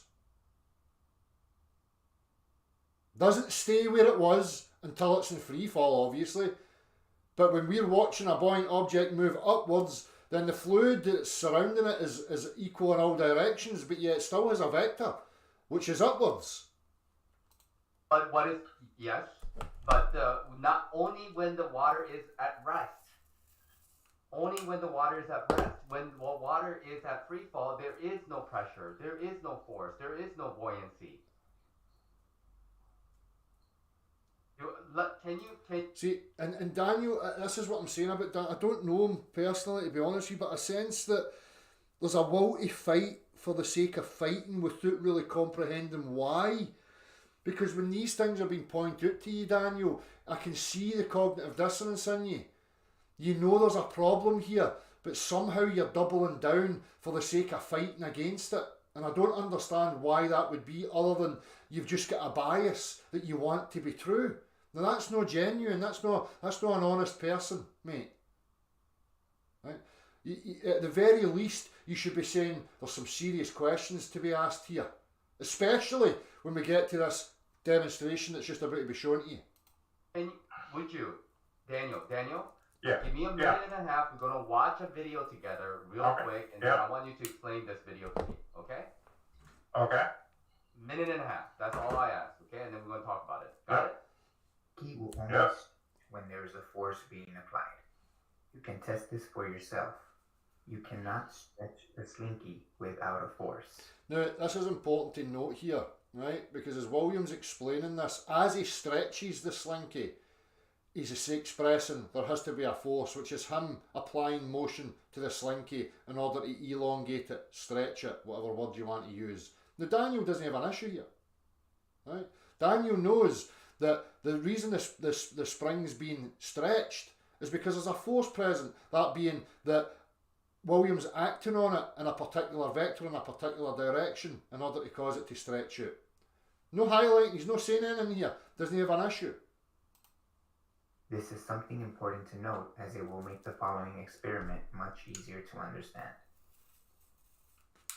When we have a bottle with water and it's connected to the earth, we can experience weight and buoyancy, which are effects of a force or motion. For example, something that's more dense or heavier than the water by volume, like the slinky, will sink or appear to go down, and something that's less dense, like the ping pong ball, will get pushed to the top or float. If I glue the ping pong ball to the top of the slinky so it can be one unit, we can experience a density gradient. The more dense material at the bottom and the less dense at the top. Also, the fact that this Do you see the density gradient, sir? I see it. Yeah. So the heavier would you contend that the heavier material sinks to the bottom and the lighter material is floating to the top? Yes. Do you agree? Yes. Okay. Agreed. So there is a density gradient. Great. the slinky is being stretched shows that there is a force present when connected to the earth. However, as soon as I release the bottle into free fall, Wait. Rewind that. And this is where it's important, right? Because he just watched it a minute ago. As William, you remember that the natural state of the slinky is to be compressed. Now, when William expressed it, you know, that there has to be a force in order to stretch the slinky, then Daniel never had an issue. Now that William's saying here, the very fact that you can see that the spring is being stretched shows you that there's a force present, which is the buoyant effect, or the buoyant force, whatever you want to call it. Now he's going to try and argue that there is no force present. Okay. Where does it show a force? The very fact that the spring's stretched. You just listened to him expressing it a second ago, Daniel. That unless, if the spring has not got a force acting on it, it's not going to stretch. When it's in here, it's stretched. So there's a force present, which is buoyancy, which is an effect. Okay, listen, just what I rewound it. Okay, let's play it. Okay, tell me when to stop and tell me what you are not understanding. being stretched shows that there is a force present when Right there. Okay, so He just says shows there's a force. I don't see any force. okay. Well, this is what I'm saying. What are you looking for, Daniel? Right, let's just go back, just to make it clear.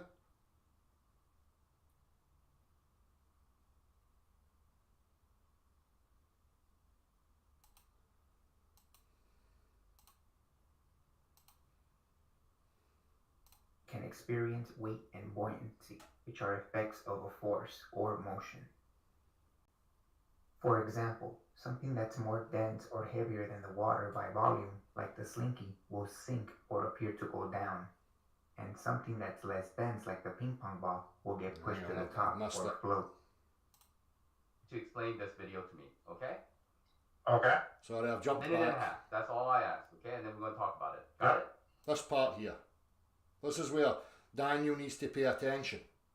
Key will only Yes. switch when there is a force being applied. You can test this for yourself. No, that he's not saying anything. Right? There's a force present because there's William being the force, causing it to stretch. We know that the spring can't stretch on its own. So if it's being stretched, it's because there's a force present. Simple. Okay? Okay. We're going to talk about that. So, listen. So, you see the pressure gradient, right? So, what William is saying is that the very existence of the ping pong ball and the stretch slinky is expressing, it is showing that there is a force present. You cannot see that force, but that force can be felt and demonstrated. It's not Okay, something that you see. I don't agree with that, but okay. Okay, well, if you don't agree with it, then what's causing it to stretch? Because if I took the spring away and I pushed that ping pong ball down, you would see the motion of the ping pong ball up through the medium.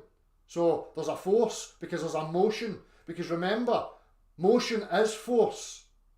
If there's a motion, then there's a cause externally. Okay, so in the case of the ping pong ball rising up, it's the water that's pushing it up.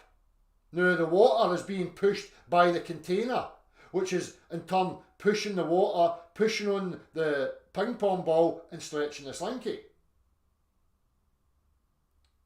How else are you going to imagine this, Daniel? That it's not a force that's stretching that. How does a slinky stretch itself out without any sort of force being present? How does that work? Again, inconsistent reasoning. There's no logic or rationale to these sorts of statements, particularly when you were just showing it a second ago and never disagreed. Now you're witnessing the slinky being stretched and you're disagreeing that there's a force present. Inconsistencies, Daniel. Okay, that's fine. You don't have to agree with it. All you have to do is observe what he is saying and what he is doing, and then come to these conclusions. Okay, so just wait. He's making a claim, and you're right. He made a claim that the very existence of the slinky and the ping pong ball, and the slinky and the ping pong ball stretching itself out inside the water bottle is expressing a pressure gradient and is expressing a force that's causing that pressure gradient. But that's a claim. He Yes. made a claim. Yes. Right? Okay. Very rational, practically consistent, demonstrable claim, as we just seen a second ago, which Natch really should be pulling him up on, because William showed the slinky in its natural state and then applied a force to stretch it, because it doesn't stretch of its own volition. Yes? Okay. Sure. Great. All right. Let's watch the rest of the video and then we'll talk about it, okay? Okay. Also, the fact that the slinky is being stretched shows that there is a force present when connected to the earth. However, as soon as I release the bottle into free fall, the buoyant force of the ping pong ball and the weight of the slinky completely vanish. Now, before we listen to any more of it, at this point here, okay, this is where alarm bells should be ringing in every practical person's mind about what's actually went on here. Because miraculously, buoyancy has ceased to be. So while William was holding that, the spring was incapable of compressing itself due to the fact that there's a ping pong ball attached to it that's experiencing a buoyant effect. The presence of force, push, pressure in a particular direction. Now, as soon as that's no longer connected to William, who's connected to the earth, and the air hasn't got the viscosity to keep that same pressure, push up on it, then miraculously buoyancy's vanished. Along with the density gradient. Okay, so did you understand that soon as William let go of that water bottle, the slinky and the ping pong ball is shrinking right to the middle. There is no more buoyancy in that water. That's what that is demonstrating. Nor is there any sort of weight, density, weight to any of that stuff, because the boatmate should have stayed there. So not only is buoyancy, but weight, what we call weight, has vanished. Right there. That there is no more buoyancy in that water. The slinky is no longer at the bottom, and the ping pong ball is no. And I would like to think that what I think Daniel is kind of practical. And I know, Daniel, that should be affecting you, and it probably is affecting you and causing you to have serious questions about your position and what you actually think's going on. That should blow your mind. No longer at the top. Also, the fact that the slinky is not being stretched shows that there's no force present. Acceleration requires a force. No force in free fall equals no acceleration in free fall. Aha. So no force in free fall equals no acceleration in free fall. But there was clearly a force in free fall. How? And what force is that? The force of the ball moving to the middle and the bottom of the slinky moving to the middle. That was the retraction of force no longer present. And the reason you know that, Daniel, is because if you knew apply a force in any other direction to that vessel, the ping pong ball buoyancy will align with the direction of the force. So what you're seeing there is a removal of force. Remember, force is active motion, something moving, acting upon something. Now the air's still moving with the reference frame, but it doesn't have the viscosity to affect the solid matter. So it can't push on it anymore. So instantaneously, buoyancy, density, the gradient vanishes. Middle. What is Movement causing that? infers Okay. force. Yes, the force that's there is the tension of the spring trying to retract back to its original position. Right? So we've got elasticity there that we can talk about, but that's not what's relevant. How come all of a sudden was that elasticity, or the retraction capability of the spring, able to overcome not only weight but buoyancy? What magic happened there, Daniel?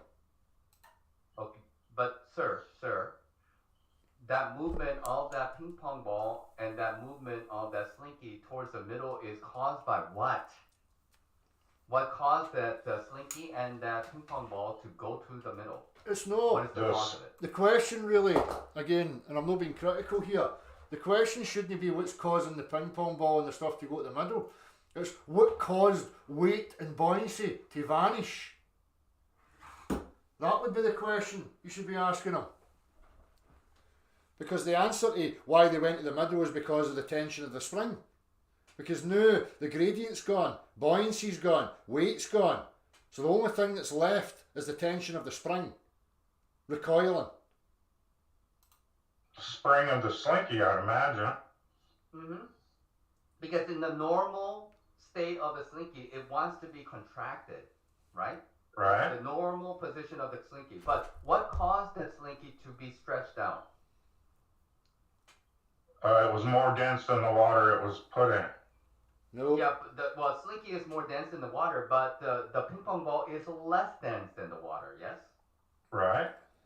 So when you connect the ping pong ball to the slinky, there's a pressure gradient, so it is stretched out because there is buoyancy in the water, yes? There's buoyancy, there's buoyant force Sure. in the water Okay. that causes the ping pong ball to float, and if you connect the slinky to it, it causes the slinky to stretch out because of the buoyancy in the water, correct? Okay. Yeah. So when William, because that water bottle is connected to me, and I am sitting on this chair that is connected to the ground, and everything is pushing up together. But when I let go, it's no longer connected to me anymore. It's no longer connected to the earth, and it loses buoyancy because there's no more upward force that's causing it to have buoyancy. Okay, And but that's what? that demonstration. But what force causes the water bottle to drop? See, and this is what I'm talking about. This is what I'm saying about people that just jump away ahead of themselves and don't take accountability for what they've just witnessed. Now, Natch is trying to talk about the scenario that's just happened. Daniel being disingenuous here, I'm going to make the statement, because he knows he's in a cul-de-sac here, he's nowhere to run. Jumps and changes, shifts the goalpost to something else. No, Daniel. You have to account for what happened in that scenario and your worldview. So, what caused buoyancy to cease? Where did buoyancy go? Where did weight go? And why, as soon as it's connected back to the ground, do they magically reappear? You need to explain that, and I would love to hear it, Daniel, because at the end of the day, this shouldn't be personal, and don't try and make it personal. Just stay objective and talk about the physics of what's going on. You can recreate these things and then offer your explanations that we can have a look at, which I encourage. There's no point in trying to get into some battle of personalities. Right?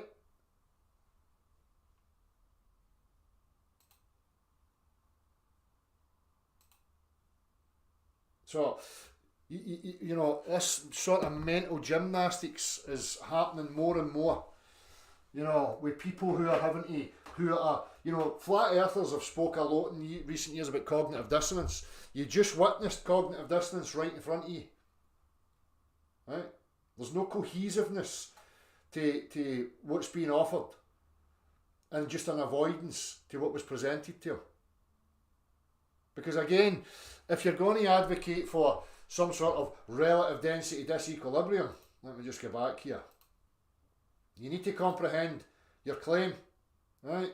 So, if you look at this scenario here, now, your relative density disequilibrium, stating, oh, it's a relationship between the ratio and stuff of the object and the medium, and it's about that relationship, then in that scenario, nothing should change here when that's go into freefall, because under a stationary Earth with relative density disequilibrium, at the point of release, the claim is that everything accelerates to the Earth at the same rate, just like a globe. But what happens when we release it? Connected to the Earth. However, as soon as I release the bottle into freefall, Wait, rewind that. The ping pong ball. Okay. Is expressing So no force in free. Agree with that, but okay. Okay, that's fine. That's fine. You don't have to. Connected to the earth. However, as soon as I release the bottle into free fall, Wait, rewind the that. ping pong ball. Okay. Okay. Let me just, Where does it show a force? Okay. Listen. Just what I rewound it. Okay. Let's play it. Okay. Tell me when to stop and tell me what you are not understanding. Being stretched shows that there is a force present when. Right there. Okay, so He just says shows there's a force. I don't see any force. okay. We're gonna talk about that. So listen. So you see the pressure gradient, right?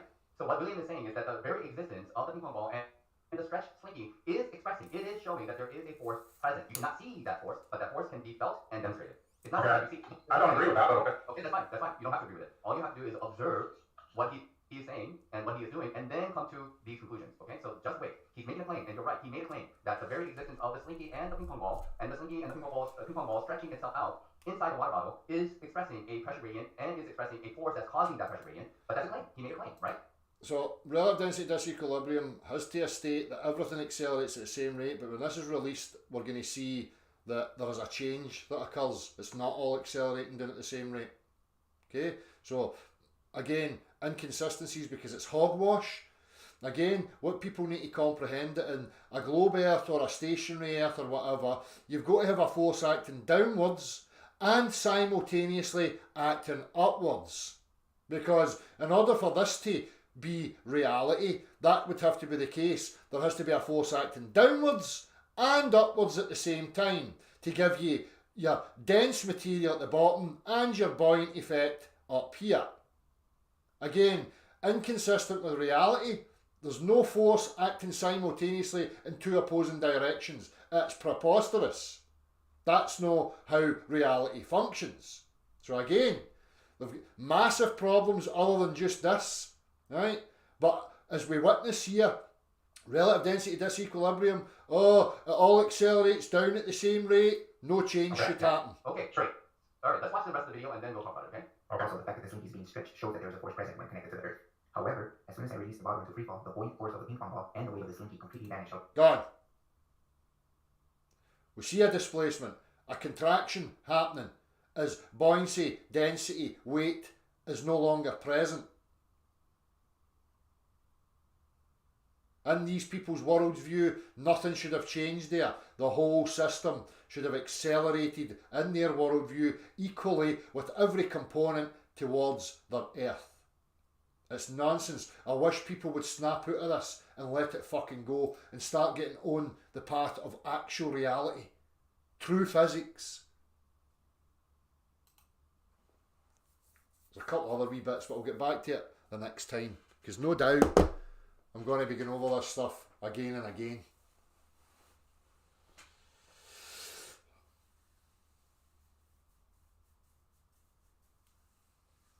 Oh, yeah.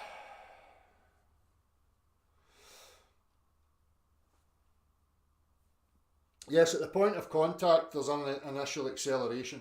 You know, if you've got a car coming along, or if you're in the air and something moves up at a steady rate and it hits you, at the point of contact, there's an acceleration until you get up to the speed of the moving thing. So at that point of contact, there's an initial acceleration until you reach that speed, and then there's no longer an acceleration, you're at a constant then. But only at the point of contact will there be an acceleration.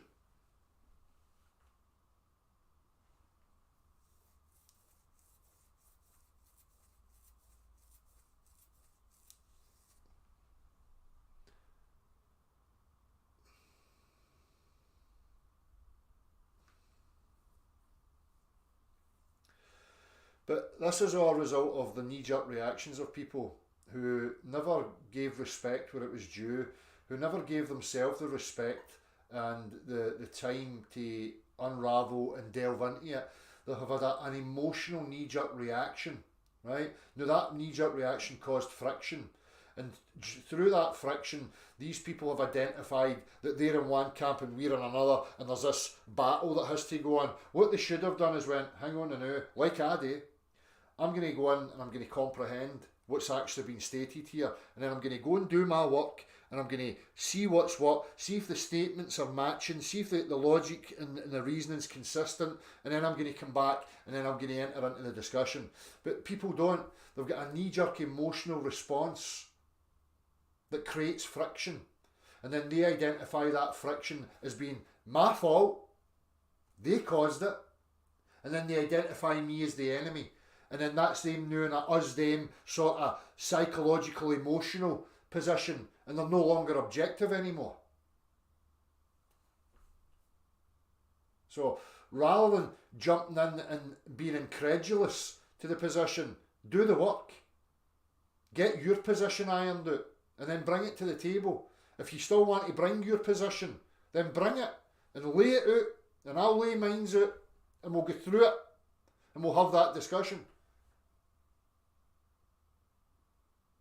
That's what has to be done if you're truly wanting progress. If you're no, and you're being disingenuous and operating from your own ego and your own emotional bias and depth, then that's the sort of interactions we're going to continue to get. And I can't be bothered with those sort of interactions, because I don't feel any benefit out of it. It doesn't fill me with positivity.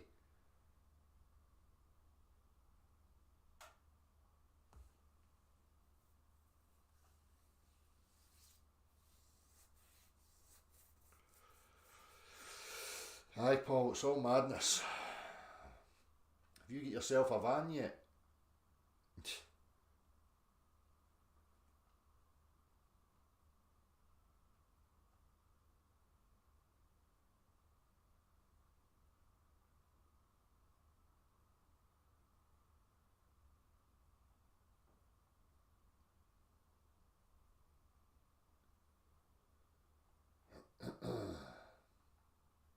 It is insulting selling, Ellen, it really is insulting.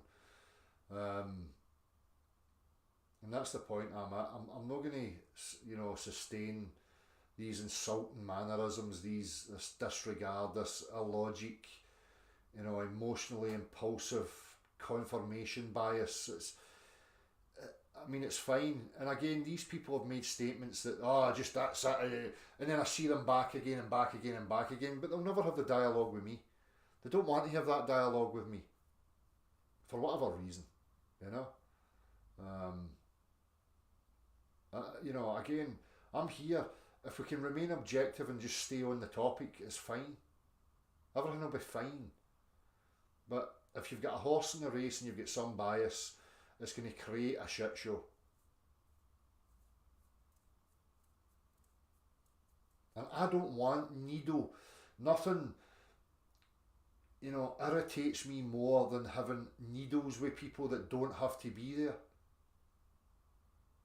I don't want to be at war with people.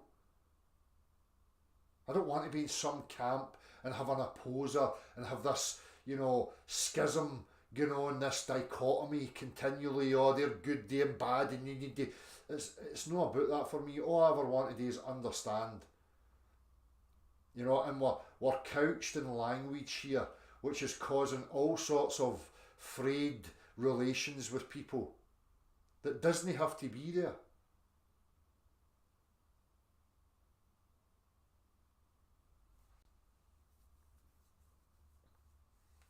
Aye, it'd be great. I look back at times like that, selling Ellie and people like Patrick Moore and these types of men that had the ability to be not emotionally invested and just to have discourse with other people, with other positions, and let things be laid out on the table.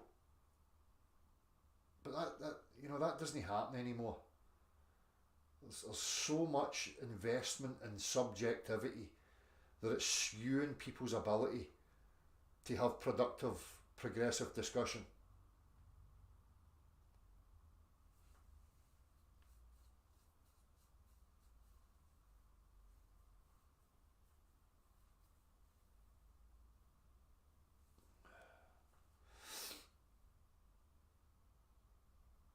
Aye, no physical acceleration to the ground. It's that simple, man. There's nothing that detects any downwards acceleration. Everything's detecting that it's that way. And it's not an acceleration unless you let something go. There's an impact and then there's an acceleration at the impact point. But everything's in a steady rest. Everything's in that equilibrium due to that constant.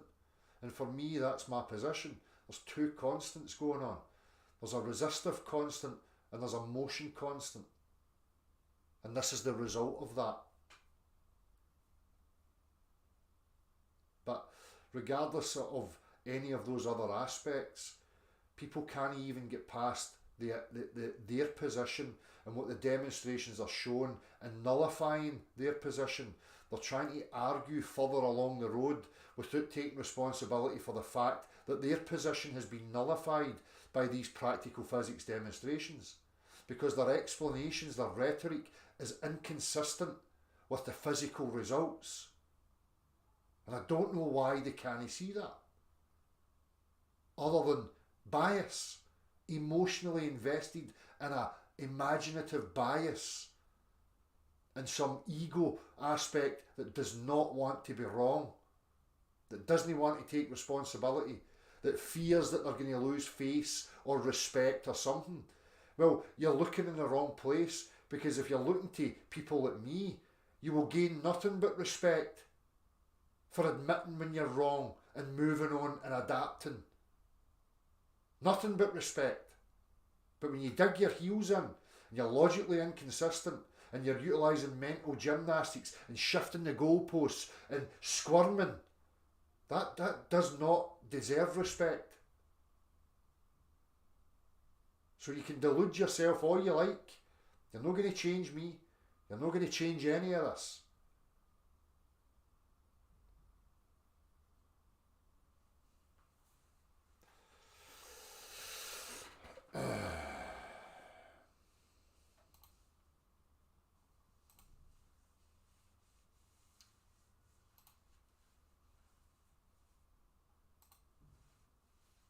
Anyhow, I'm getting hungry. I'm going to get off. I keep thinking to myself, maybe I should be more active, because then there's a presence that's known. But as I say, it's very difficult right now when the majority of people's attentions are on absolutely irrelevant shite. Right? The Globe Earth model is a visual model based on the geometry of vision, right? And trying to ascertain and make assertions and all sorts of assumptions based purely in the physical realm, the visible realm. Right? Flares are the same.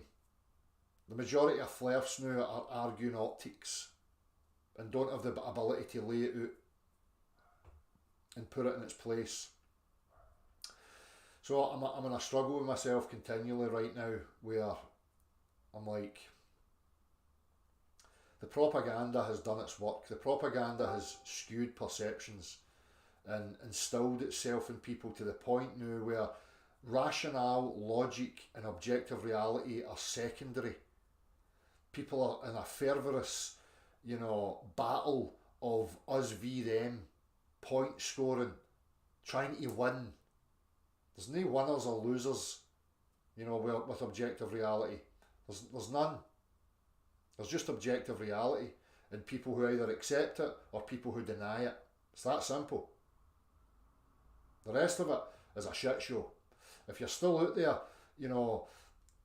supporting some character, some guru, some YouTube content creator, and you think that they're the leader and the main warrior of your pact and whatever else, then I'm afraid to say you're a fucking idiot. You are lost in the woods and you're causing a shitstorm for everybody else. Take your power back. You hear these statements continually and people don't really comprehend what that means. Stop lending yourself externally to external sources, other sentience, to win you the day. It's a pathetic shit show. It's very, very fucking weak.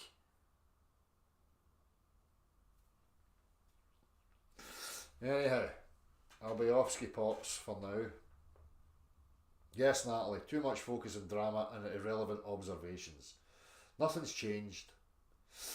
It's just that, you know, now the globe earthers have, you know, achieved a little goal, which was to get flares to adopt this nonsense, so that at some later time they can try and disband and deflate everybody and scramble everybody up with their fucking, you know, optical observation. Their games are obvious. I expressed it to the Will Duffy guy when I received an email, and I said, listen, you can run around with your optical model and make assertions all you like. The fact of the matter is there's real physics here that can demonstrate to you what's actually going on. Now, the gravity model, forget about the sun and the moon and the stars and this, that and the other. The globe earth model has a starting point. That starting point is gravity. It requires it. It's the linchpin. It's the foundations that the whole model is founded upon. Now, if that's not the case and downwards acceleration does not exist in actual reality, guess what? It's game over for that idiotic conceptual model. Regardless of other aspects of it that they want to play on with optics and whatever else, it requires a real physicality of downwards acceleration, which doesn't exist in reality. Ergo, no globe earth. End of. Bye-bye. Now, there's the golden key to all the daft flares that have been shown it and given it in the fucking hand. And they've went, nope, don't want it. Cause my derp is more important. Fuck you. Every one of you out there made your bed, pissed in it, shat in it, and now you're rolling about in your own piss and your own shit. You created it yourself, now you made your fucking shitty pissy bed, now fucking roll about in it. Take the responsibility. You made it. It's your fucking problem. It's your fault. You're not going to kid somebody like me on. Get it right up you. You were warned. Every single fucking one of you was warned well in advance 10 years ago. Now what? Huh? Imbeciles. Bye-bye.